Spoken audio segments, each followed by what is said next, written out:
Salut, aujourd'hui on va parler de l'aspect psychologique pour parler une autre langue, pour parler anglais. Vous le savez peut-être ou peut-être pas, j'en sais rien, moi j'en parle pas mal en tout cas.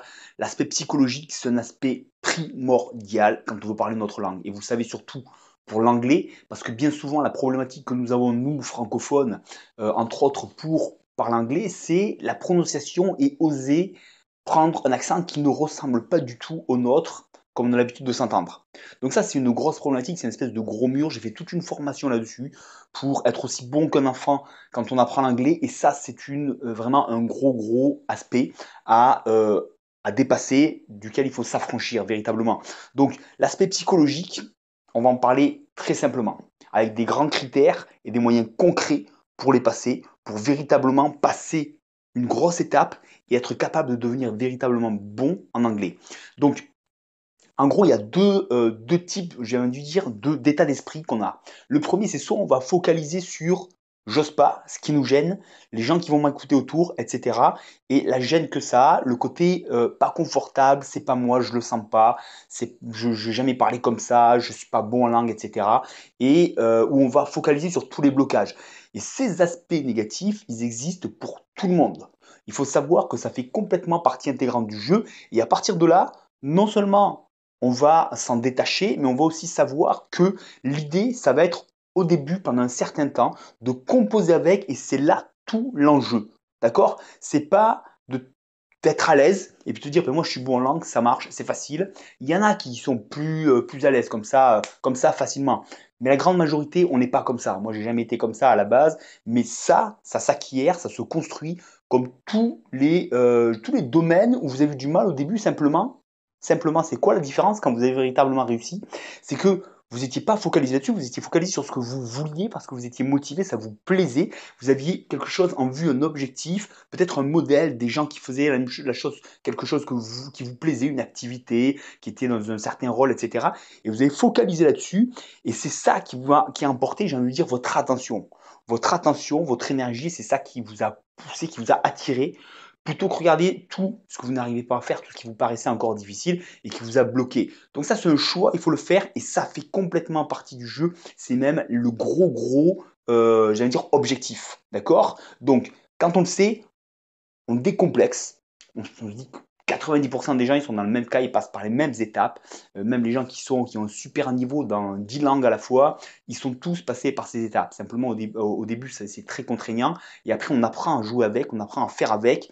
Peut-être vous avez appris à faire ça moi, je pense notamment à la compétition. J'ai fait pas mal de compétitions quand je faisais du judo. C'est pareil, on joue avec les aspects où on a l'impression qu'on ne va pas y arriver et avec des aspects qui nous attirent et ce qu'on veut construire. Et l'idée, voilà, quand on a compris que le jeu, c'est d'arriver à faire avec ça, à composer avec ça et dire, bah oui, mais je vais pas me laisser rebuter par ça et je vais regarder ce que je veux et je vais aller vers là-bas. Donc, je vous avais promis des aspects concrets. Comment on fait pour ça? Comment on fait?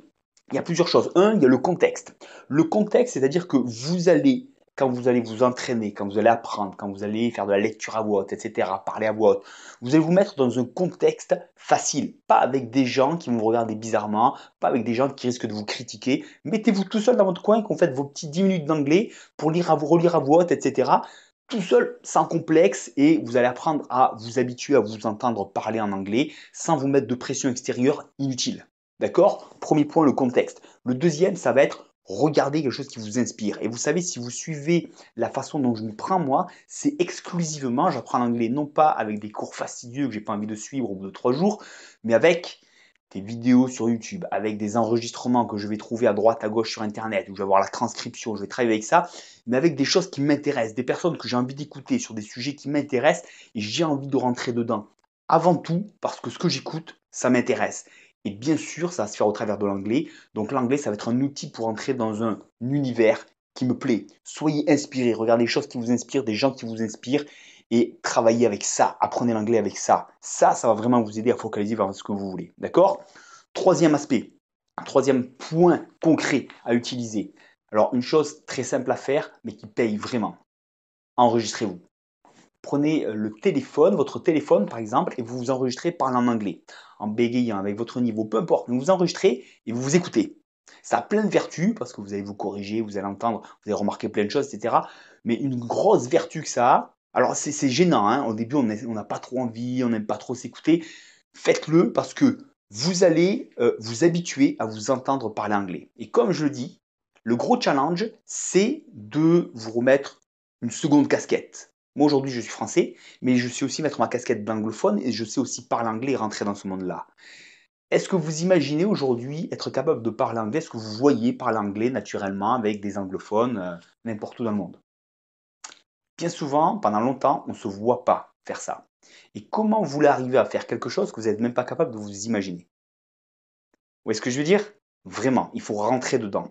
Il faut devenir quelqu'un d'autre. Et pour ça, ça va être vous vous inspirer, vous vous laissez inspirer, vous vous laissez porter vers ce qui vous inspire. Vous avez envie d'être comme cette personne qui parle, que vous écoutez. Vous avez envie de rentrer dans ce monde-là. Ça va être un gros point. Et deux, ça va être vous habituer à être cette personne. Et rien de tel que de se voir ou là de s'entendre agir de telle manière. Et là, ça va être de s'entendre parler anglais.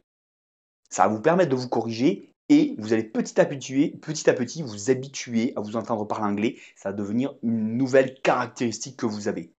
S'entendre quand on parle à voix haute, c'est une chose. S'entendre, s'enregistrer et s'écouter de manière passive, comme si c'était quelqu'un d'autre, c'est encore autre chose. Faites-le, vous allez voir, ça paye énormément. D'accord? Donc on a dit le contexte, mettez-vous dans un contexte facile où vous pouvez vous exprimer librement. On a dit, je vous en donne un dernier encore après, on a dit s'inspirer, faites avec des choses qui vous inspirent. Recevez la mini-formation que je fais, là, je vous explique comment on fait pour travailler avec des choses qu'on a choisies, nous, des enregistrements qu'on a choisis, des personnes qui nous intéressent, des sujets qui nous intéressent. Ça change tout ça, d'accord? Laissez-vous inspirer, aspirez vers ce qui vous plaît vraiment, d'accord? Et le troisième aspect, c'est enregistrez-vous, écoutez-vous. Et le quatrième aspect que je vais vous donner aussi, c'est évidemment, si vous pouvez, c'est utiliser votre anglais. Il n'y a rien de plus gratifiant déjà que de s'entendre et pouvoir échanger, s'entendre parler et pouvoir échanger avec quelqu'un qui ne parle pas votre langue. C'est très gratifiant et c'est quelque chose que vous vivez pleinement. Vous utilisez votre anglais et vous le vivez à 100%. Il n'y a pas, je veux dire, vous êtes dans l'objectif final à partir du moment où vous échangez en anglais avec quelqu'un et vous échangez des idées avec quelqu'un d'autre. D'accord? Donc ça, vous êtes dans le résultat final, peu importe votre niveau, dès que vous avez échangé des idées, même en baragouinant, en se débrouillant avec deux, trois mots, vous allez voir, il n'y a rien de tel comme que le vécu, que le résultat atteint, j'ai envie de dire, peu importe le niveau, encore une fois, pour véritablement s'apercevoir qu'on a pris notre identité, on a une autre compétence, on est capable de faire autre chose. Donc à chaque fois, vous pouvez pratiquer, utiliser votre anglais dans toutes les circonstances. D'accord? Donc devenez anglais, vous savez, c'est une grosse clé. Vous avez des éléments très concrets pour le faire. Encore une fois, allez chercher la mini-formation gratuite pour voir comment on peut utiliser tout ça facilement.